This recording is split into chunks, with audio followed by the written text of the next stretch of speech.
Me parece perfecto. Sergio, ¿estás ahí? Sí, ¿cómo estás, Liliana? Hola, Mario. ¿Qué tal? ¿Cómo te va, Sergio? Muy bien, a Mario lo escucho muy bajito.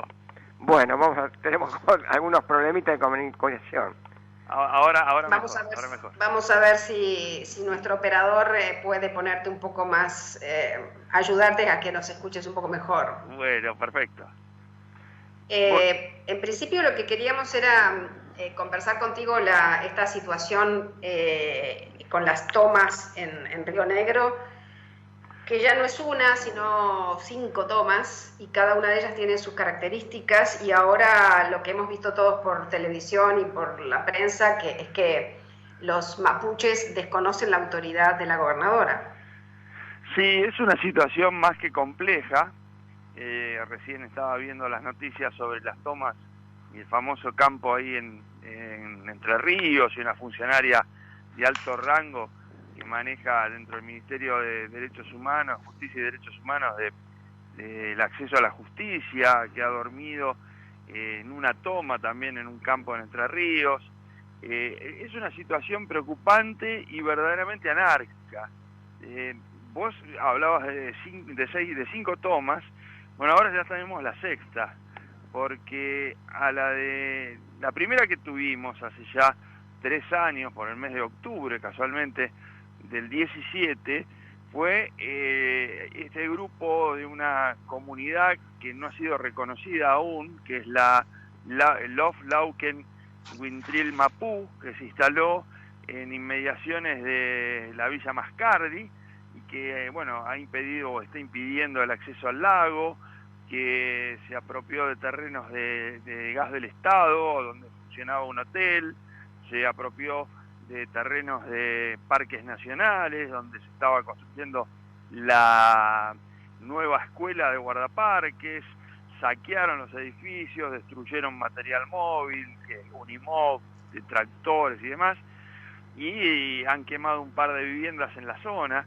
Esa fue la primera de las tomas recientes, ¿no? Y bueno, en esa oportunidad tuvimos que lamentar la muerte de Facundo Nahuel, de Rafael Nahuel, y toda esa tensión que se generó y es por todas conocido.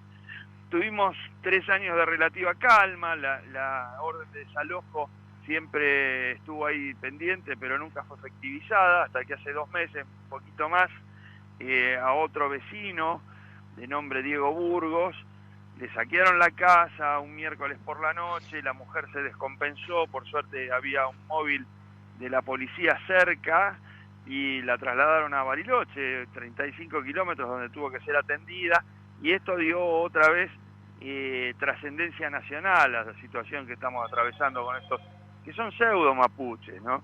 Y bueno, después la siguiente fue la toma de terrenos del INTA, en inmediaciones de la localidad del Bolsón, que está a 145 kilómetros de Bariloche.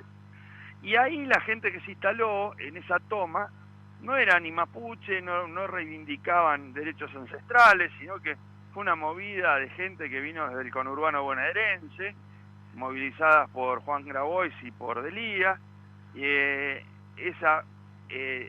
Obviamente que la comunidad del Bolsón se puso enfrente, el intendente también se puso enfrente, y todavía está sin definir la cosa, porque como es no afectaba un territorio nacional, como es parques nacionales, están en un problema de competencia, si es el juzgado federal, si es el juzgado provincial.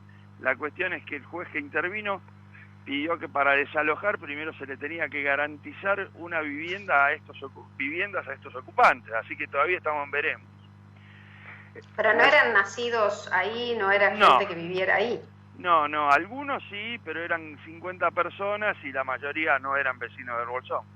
Aparte, un lugar que es una reserva forestal con árboles añosos y con las napas muy altas, porque muy cerca de ese lugar está la toma de agua que va a la planta de tratamiento y a la planta purificadora. Entonces, si alguien se asienta ahí, hay un riesgo sanitario grandísimo. Bueno, esa fue la segunda. Hace 3 semanas se instaló otro grupo que responde a otra comunidad mapuche, Millalhuaco, se instaló en un barrio que se llama Virgen de las Nieves y Villa Coihue, están pegados. Y esos terrenos son de Ministerio de Defensa y están afectados al Ejército Argentino. Eso también una reserva forestal, es donde se quiere constituir lo que se llama el Parque Central de Bariloche, que son muchas hectáreas, particularmente son 625 hectáreas, porque la cuadrícula que tenemos responde a antes de la fundación del pueblo, ¿no? Es cuando esto se llamaba Colonia Agrícola de Nahuel Huapi, y bueno, y los terrenos pastoriles tenían esas dimensiones. Cuando una patrulla del ejército haciendo maniobras se encuentra con que había construcciones, eso fue un domingo a la noche, hacen la denuncia junto con Parques Nacionales en el Juzgado Federal el lunes siguiente, o sea, el día siguiente, y el juzgado ordena una investigación, ir hasta el lugar, y la defensa que alegan es que ahí se iba a construir una granja comunitaria, pero yo digo, 625 hectáreas, una granja comunitaria para un barrio parece más un emprendimiento de los Grobos más que algo comunitario, ¿no? Ahí se logró también un stand-by, el juzgado ordenó que se retiraran esas construcciones precarias y también tenemos otro foco de tensión. Hace una semana, 10 días, se produjo la toma del campo en el Follel, que está a mitad de camino prácticamente entre Bariloche y el Bolsón, de la familia Soriani, otra comunidad mapuche, los Gallardo, que alegan tener derechos ancestrales. Sin embargo, esos campos pertenecían efectivamente a un señor de apellido Gallardo que se lo vendió a los Soriano en la década del 60. La familia de Gallardo, con posterioridad, inició una demanda diciendo que había habido una estafa, una defraudación y que las prestaciones no eran acordes. Perdón, tengo un poquito de tos. Y bueno, la cuestión es que hubo 2 juicios y los 2 tuvieron sentencia favorable a los Soriani, con lo cual tampoco tendrían ningún derecho. Bueno, pero ahora en esta oleada de tomas cayeron acá también los Soriani víctimas de ella, ¿no? Y las 2 últimas, Parque del Este, que es un emprendimiento que está sobre el este de la ciudad, y ayer tuvimos la toma de casas de vecinos de las grutas, casas que están reservadas para el esparcimiento, que son para fines turísticos y demás, las han ocupado. Esto fue ayer a la noche. O sea, es como si como si ocuparan casas en Mar de Ajó, en Mar del Tuyú, en Pinamar, esas casas de veraneo. Y eso es lo que con esto del aislamiento social es un riesgo grande que estamos padeciendo, que está padeciendo todo aquel que tiene una vivienda en cualquier lugar turístico, ¿no? Que no los dejaban hasta hace pocos días ingresar y actualmente en algunos municipios de la costa bonaerense los dejan ingresar, pero no más de 72 horas, ya que basta que el propietario se retire para que le tomen la vivienda. Sergio. Sí, Mario. Yo estoy viendo una cosa desde el punto de vista legal, ¿no? Te hablo acá como abogado, ¿no es cierto? Yo entiendo que nadie puede tratar de imponer una supremacía racial ni étnica, y mucho menos promover una limpieza étnica, como la que se está sosteniendo los grupos que se autodenominan mapuches. O sea, eso sería una posición que es reñida con la Convención de Lucha contra toda forma de discriminación racial y la Ley Antidiscriminatoria Argentina. Sí. La actitud de la justicia, tanto provincial como federal, parece ignorar la Convención que forma parte de la Constitución Nacional, artículos 75 y 22, y la Ley Antidiscriminatoria. Sí. Y hay una suerte de pasividad, o en algunos casos, como acaba de denunciar la gobernadora de Río Negro, de alentar este tipo de actitudes racistas, supremacistas. Sí. La sensación que me da es un estado de indefensión de la población de Río Negro. ¿Es así? Totalmente. Mirá, lo que hay en este momento es una discriminación racial, pero negativa. O sea, los que se están instalando, en lugar de reivindicar derechos ancestrales, están tratando de expulsar al Winca, al blanco, que acá está instalado hace 150 años o más. Entonces la discusión de si el mapuche es originario de Chile, si no lo es, si masacraron a los tehuelches, todo eso lo tenemos que debatir. Pero la discriminación es negativa, porque hoy salió un comunicado de una de las comunidades diciendo que ellos no se van a sumar a la mesa de diálogo que está llamando el gobierno nacional conforme las disposiciones de la ley 26.160 y de INAI, porque no reconocen la autoridad. Y si uno tuvo oportunidad de ver el video a donde agreden el automóvil, la camioneta que transportaba a la gobernadora, va a escuchar que el que le tira las piedras le dice: usted no es mi autoridad es mi machi y mi lonco. Entonces, esta situación es de sedición, porque no estás reconociendo, si estamos en un país federal, la máxima autoridad es la gobernadora, no estás reconociendo la autoridad de la máxima representante de toda la población, de todos los habitantes. Entonces estamos en un proceso, yo diría, de violación de la Ley de Defensa de la Democracia, que tendría que estar interviniendo la justicia federal, procesando a esta gente, o eventualmente la justicia provincial, si considera que no llega al estado de la sedición, pero sí a la asociación ilícita que viene a contemplar el artículo 113 bis, o sea que el que quiere imponer por la fuerza o el temor sus ideas a través de un grupo. Exactamente. Y esto yo creo que hay que terminar con la, digamos, la abstención del poder judicial, provincial y federal en la cuestión. Sí, hay que ir a las raíces de este conflicto y yo siempre recuerdo las palabras de Mandela cuando después del apartheid él trató de llegar a un acuerdo entre las partes y dijo: podemos sentarnos a negociar cualquier cosa, pero si hay violencia no hay negociación. Y a partir de esa premisa se pudo llegar y superaron el tema. Y nosotros también lo tenemos que hacer de la misma manera, porque si no, esto es interminable. A ver, Sergio, para ilustrarnos un poquito, los senadores que representan a Río Negro, ¿cómo se llaman? Bueno, nosotros tenemos 3 senadores, 2 por el Frente de Todos y uno que es el ex gobernador Alberto Beretinec, que es por el Juntos Somos Río Negro, que es un partido provincial. ¿Cómo se llaman los otros dos? Los otros 2, Boniate y García Larraburu.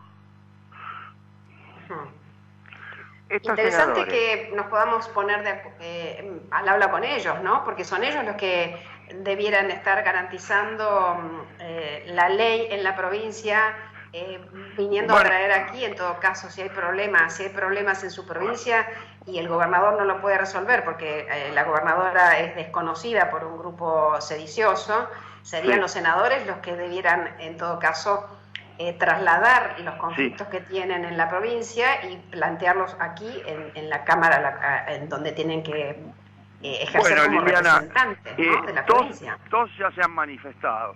Alberto Beretinec, que es el de Juntos Somos Río Negro, desconoce la representatividad y de estas comunidades, dice que son sediciosos y que buscan separar a la Argentina, y ha sido muy duro, o sea que es de la misma línea que la gobernadora, de hecho es su delfín político la gobernadora, y otra de las senadores, que es Silvina García Larraburu, hablando de la inacción del gobierno, curioso, ¿no? Pero ella también es de acá de Bariloche, y hablando de quién es la número 1 del INAE, dijo que era una inepta, que lo único que hacía era calentar su sillón. Y habló un poquito de la historia de Magdalena Odarda. Magdalena Odarda es, para el que es un poco futbolero, es un tuiti carrario, porque ha pasado por todos los clubes, ¿no? Ella apareció en la vida pública en un partido vecinalista, después estuvo junto al peronismo, después pasó para los radicales, luego fue la presidenta del ARI acá en la provincia, y hace un año más o menos es senadora, y bueno, sí, hace un año justo en representación del Frente de Todos. Perdón, ella no es senadora, ha sido nombrada, ella había sido senadora y ahora es funcionaria pública en representación del Frente de Todos. Ahora, esta presencia de funcionarios públicos, sí, en hechos de violencia o apoyando hechos de violencia, como ha denunciado la gobernadora, sí. ¿no estaríamos planteando un panorama donde el presidente aparece como comprometido en esta cuestión? Ayer se reunió con la gobernadora y la medida que tomaron fue trasladar a un grupo de gendarmes que vinieron desde La Pampa, de la unidad que Gendarmería tiene en La Pampa, ahí en General Hacha, y lo trajeron acá al Mascardi. O sea, hoy la situación del Mascardi está en una tensa paz, porque hay unos 30 efectivos de Gendarmería. Claro, pero lo que el presidente intenta pacificar en Villa Mascardi, sus propios funcionarios le tejen otro conflicto en Entre Ríos. Sí, en el caso de Mascardi convocó ahora a la comisión de diálogo y la excluyó a la ministra de Seguridad, a Sabrina Frederick, ¿no?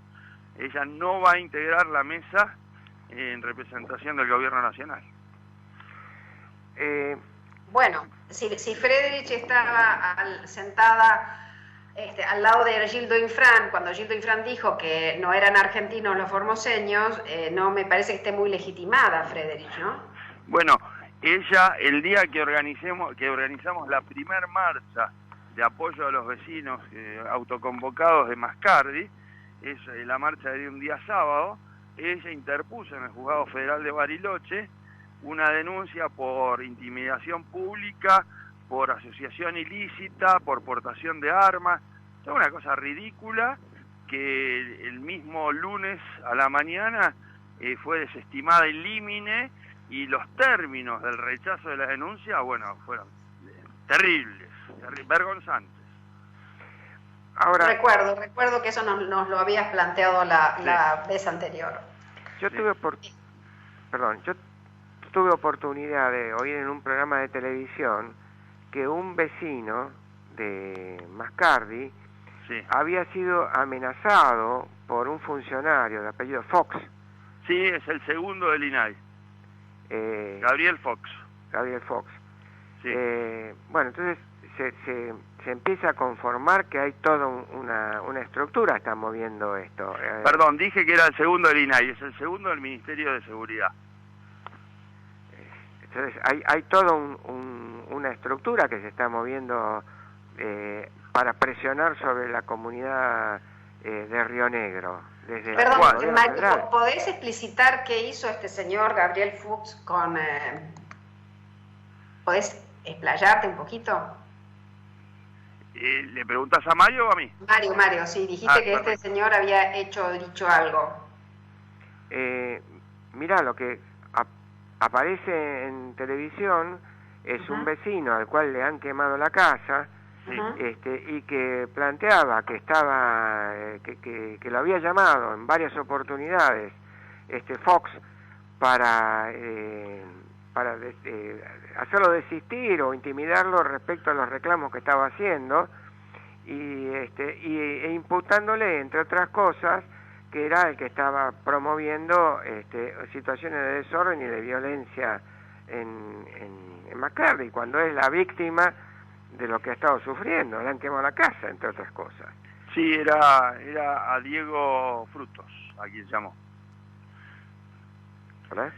Y después en el tema INAI, recién hablábamos de la número 1, la número 2, el número 2 es Luis Pilquimán, que todos escuchamos hablar de él cuando un domingo a las 10 de la noche fue interceptado por la policía en un control rutinario por el tema del aislamiento, y él iba con 4 personas a bordo de un vehículo sin documentación. Después resultó ser un vehículo del gobierno nacional, que ni tenía para exhibir la póliza de seguro, y él tampoco tenía el registro para conducir. El registro lo tenía vencido, y estaba trasladando gente desde Jacobasi, que es una localidad unos 200 kilómetros al este de Bariloche, hacia el Foyel, que está a 70 kilómetros sur de Bariloche, y eran también de origen mapuche y los estaba trasladando para la toma. O sea que un funcionario público estaba colaborando en una toma. Sí, de hecho la gobernadora ayer dijo que la logística, los víveres, un grupo electrógeno, agua y demás elementos se los suministran a los usurpadores, se los suministra el INAI, el Instituto Nacional de Asuntos Indígenas. Sí, obviamente la infraestructura se la tiene que otorgar a alguien que tiene poder económico y poder. Todos los días llega a la mañana, llegan unos vehículos desde Bariloche y van rotando la gente que está apostada en el lugar.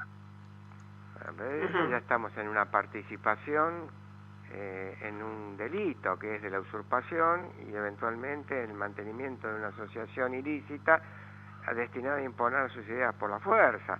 O sea, esto, lo que ocurre, Mario, y vos sos abogado, yo sostengo que la justicia es la madre de todos los males, la inacción y la falta de decisión de los jueces en muchos casos. Hay obviamente muchos jueces probos y demás, pero hay otros que con tal de conservar su quintita, y en el caso de Bariloche se agrava más porque está Céfalo, el juzgado federal, y entonces quien hoy tendría que tomar soluciones drásticas es un juez subrogante, en realidad es un secretario, y que está postulado, se ha presentado en el concurso para cubrir la vacante. Entonces yo me imagino, con todo esto que estamos viviendo, de justicia legítima, la designación de los nuevos jueces y demás, el hombre quiere tirar la pelota para adelante, ¿no? Y que esto, si explote después de su designación. Mientras tanto, está digamos, de guerra civil ahí. Mario, tu visión a partir de lo que está diciendo Sergio, ¿no estamos ante una actuación de crimen organizado? Porque hay varios sectores, aún desde el gobierno nacional o provincial, que están colaborando en hechos ilícitos y en realidad los están organizando. Bueno, sería en ese supuesto, si esto fuera así, se estaría configurando el artículo 210 bis del Código Penal, que es una asociación ilícita que pone en peligro la vigencia de la Constitución Nacional y de las constituciones provinciales con la colaboración de funcionarios públicos. Y además están instando la sedición. Bueno, por eso te digo, yo creo que la cosa tenemos que sacarla un poco del campo doméstico para ver la proyección real de toda esta cuestión, ¿no? Y sí, hay una descomposición de los institutos nacionales muy importante. Muy importante. Bueno. Sergio, quería preguntarte un poco la situación sanitaria en la provincia. Bueno, la situación es desesperante si uno toma en cuenta proporcionalmente. Debemos de ser hoy la peor de la provincia, la que peor está, porque nosotros tenemos una población muy pequeña, no llegamos a ser un municipio del conurbano, 750.000 personas, y tenemos, en el caso concreto de Bariloche, de las 34 camas de unidad de terapia intensiva que tiene la ciudad, o no solo la ciudad, sino que involucra también Dinahuapi, hay disponibles 2, pero en el Alto Valle, que involucra a Chipoleti, Roca, Regina, Allen, ahí ya está colapsada, no hay camas disponibles. Y la única zona de la provincia que todavía hay camas disponibles, hablo de camas disponibles, no más de 10, es Viedma, ¿no? Que es una ciudad relativamente pequeña y con mucho trabajo, es administrativa. Entonces, hoy la población de Viedma está recluida en sus casas, hay menos circulación, porque las oficinas públicas están cerradas, ahí está la legislatura, la municipalidad, la provincia, todo está ahí. Entonces eso ha favorecido a que la transmisión ha sido menor, ¿no? Y entonces la única que hoy tiene... Sergio, recordemos que Viedma sería nuestra capital federal. Exactamente, pero Viedma, salvo algunas pymes, no tiene industria.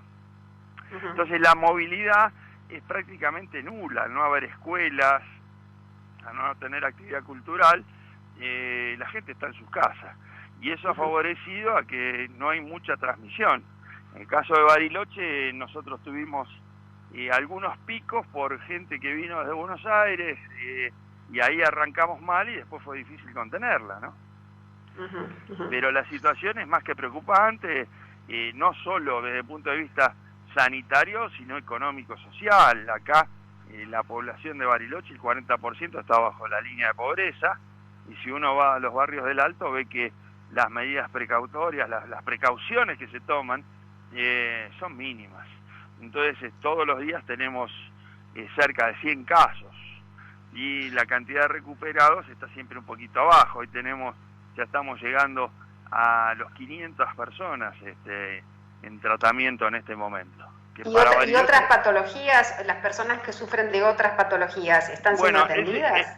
Ese es el gran problema, que por decisión propia del paciente o por falta de atención y de recursos, patologías graves han dejado de tener el control periódico que debe hacerse. Por ejemplo, los cardíacos, los pacientes oncológicos, no han concurrido o no han pedido turnos, que recién hace un par de meses se ha rehabilitado el sistema, pero hoy si uno va por ejemplo, yo ayer fui a un sanatorio para ver, por un tema dermatológico, y estaba solo. O sea, la gente le tiene terror de ir a los consultorios. Entonces, eso lo vamos a ver de acá a no sé cuánto tiempo, pero en un tiempito relativamente corto vamos a ver que aumentan la mortandad por otras patologías, por no haber sido atendidas a tiempo.